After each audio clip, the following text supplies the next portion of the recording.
welcome back. WPS PDF editor is a great tool for its reading and editability of PDF file.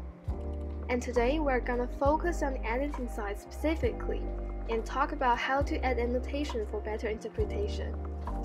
Take this PDF for example. First, find Common option on the top menu bar.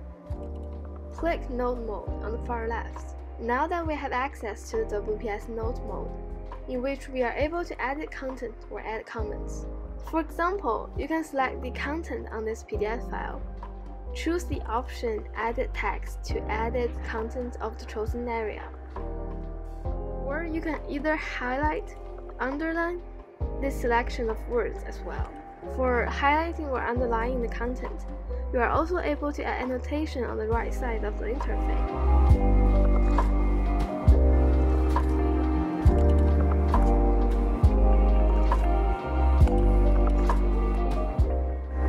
Click on the Note mode again to exit.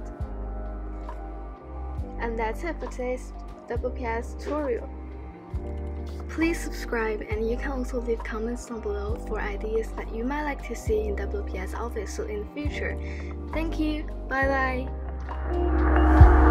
bye!